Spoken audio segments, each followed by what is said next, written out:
Welcome to the 15,000-seater Montilivi in Girona in Barcelona. In the starting lineup for Girona, an out-of-favor Tottenham goalkeeper, an out-of-favor Barcelona defender, an aging slow center-back, a pivot that isn't actually a pivot, but they play him as a pivot because they don't have any actual ball winners since they lost their actual ball winner to Barcelona, an attacking wingback/winger playing in a back four because of injuries, an inverted winger that normally plays as a winger on the other side, because on the other side, there is a player making his first start. 30 seconds in, said inverted winger plays the ball in to inform Artem Dovbyk, who misses from 6 yards. But that's alright, because Valery Fernandez, the guy that's wearing the captain's armband and making his first start of the season, is taking on Axel Witsel. And he cuts inside and scores. Valery Fernandez scores inside 90 seconds of his first start.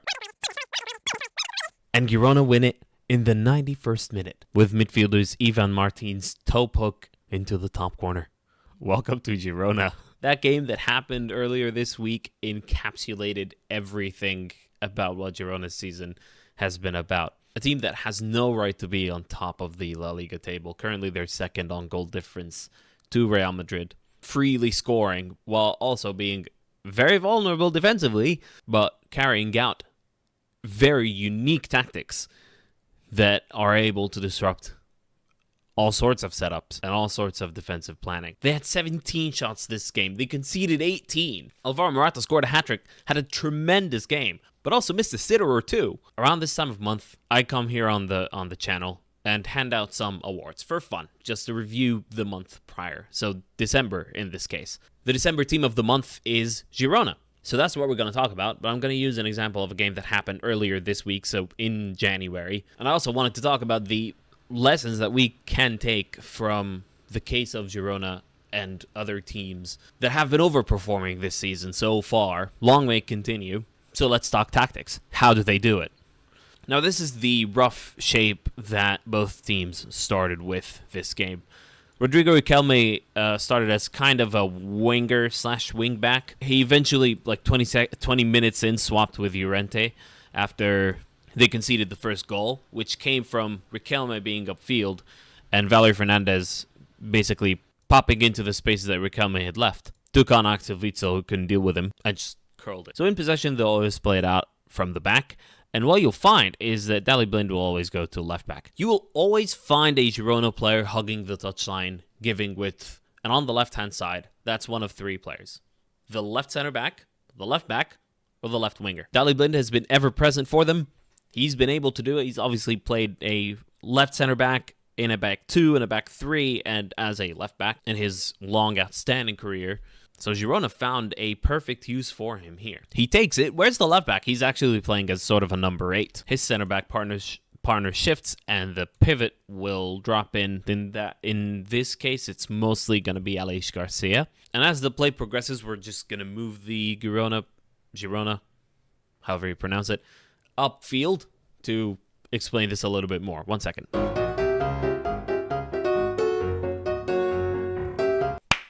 Time.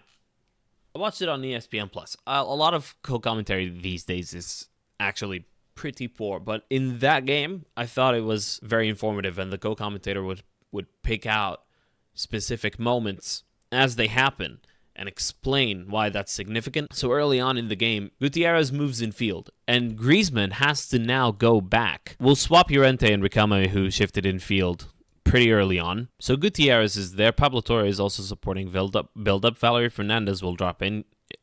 Llorente will be worried by him. Blind might move in field himself, and Gutierrez might go out wide and make himself available for a pass. Valery Fernandez might make a run. Llorente might go with him, because Daley Blind is an amazing ball player. In the last goal, there's a looping pass from Daley Blind over the top of the defensive line, which creates the goal. So the back line is constantly shifting and moving, and now Griezmann has to drop back. And the co-commentator picks up on that Griezmann has to go back, because otherwise Atletico Madrid will be outnumbered. And that's the essence of everything Girona do. Finding a +1. It's a similar thing to what Leverkusen have been trying to do. I covered it in a previous video, where they look to outnumber the opposition in midfield, having someone extra. Bayer Leverkusen do it more with their double pivot and their two attacking midfielders, Florian Wirtz shifting around. But what's remarkable here is that the left back is the one that does it. There's a really funny kind of moment or two in the Barcelona game. Gutierrez is like holding his hand up. Hey, I'm available. Nobody's picking me up. In between the midfield and the defensive line for Barcelona, I've watched Girona a healthy number of times, maybe 4 or 5 games, because they're obviously a really interesting team, and they always seem to have been able to use Gutierrez to be able to exploit space, exploit the opposition team, outnumber them, and nobody has been able to deal with it. Because even Alex Garcia will pop up and latch onto loose balls, and then you'll find him on top of the box, showing up for cutbacks and that sort of thing. And you might think, well, their defense, if you have Daley Blind moving to left back, Jan Couto is an attacking fullback, Eric Garcia is the actual weird defender, who actually has been playing at right back most of the time. Where's the defense? They kind of try to guard against that. They're not fantastic defensively, but they try to guard against that by possession, by having a lot of the ball. They're the third slowest team in progressing up the field, because what they try to do is move the ball around, because they always have someone available for a pass. So they pass it to whoever is free for a pass, shift the defense around, and then you have Alex Garcia, let's say, playing a diagonal ball over to Savinho or to Tsigankov. And this style of play comes about because they kind of had to. They lost Oriol Romeu to Barcelona, and they didn't have any other ball-winning midfield. So Alex Garcia had to drop in, and has been one of the top midfielders in Europe this season. And it also comes from a few different elements too. In May, the Girona manager, Michel, said this: "You have to send a different message to each player. The power of the word is key in managing groups, and I think it is one of my best virtues. You can never fool the footballer. You have to be very direct, but above all, have a spectacular capacity for empathy." He's someone that connects with the players and sends the message across extremely well. The quality of execution of Girona's very complex tactics, ultimately, is because they are all doing what they specialize in. Artem Dovbyk is just a proper number 9, surprising good click, but very big and will just shrug defenders off. And Gutierrez is an absolute engine. He'll just sprint in field and sprint back out and then rush back defensively. And next to him in left center back is Daley Blind, who is slow and nobody else could find a use for him. And the transfer to Girona seemed incredibly random, but it's worked out perfectly because they use him in exactly the way they need to, given Gutierrez is going to tuck in. It's not just another inverted fullback role.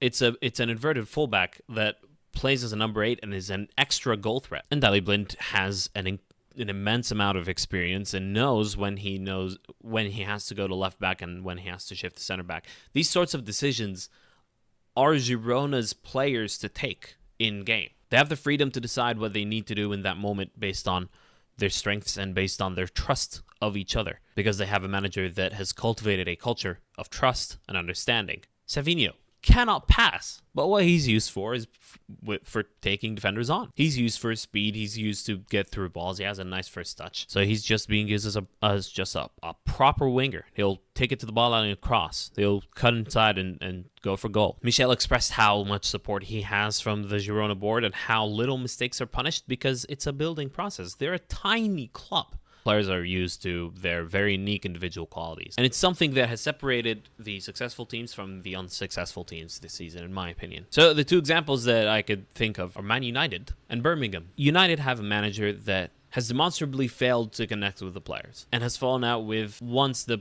best right winger in the country, Jadon Sancho. We all know about Erik ten Hag's desire to play a transition game when his tactics don't facilitate that sort of thing. Because if you're trying to play a transition game, you need to have at least a midfield that can win the ball back. And up until very recently, because Casemiro hasn't been playing, there has been no one to do this. And when there was, it's Kobbie Mainoo all on his own in a 4-1-5 formation. In the most recent game against Nottingham Forest, Kobbie Mainoo subbed off for Scott McTominay, who just kept making runs into the box.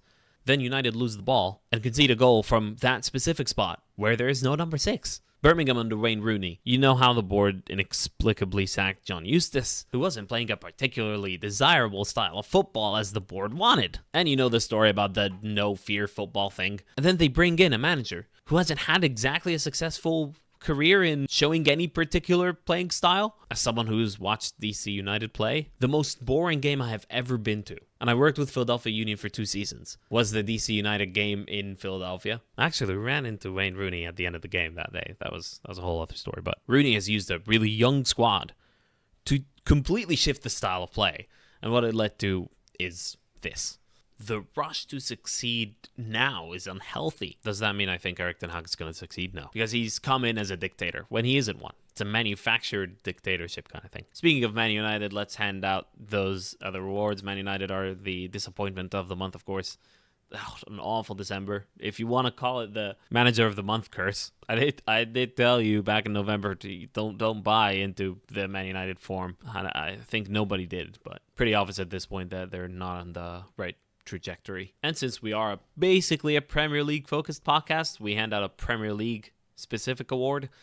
And that award this month will go to Bournemouth, who are currently losing 2-0 to QPR in the FA Cup. But we're talking about December, so we're going to keep talking about December. Trust the process. If you listen to our podcast, you will remember me predicting Bournemouth finishing 12th. Look at them now, despite a relegation fight at the start, or what looked like it will be a relegation fight.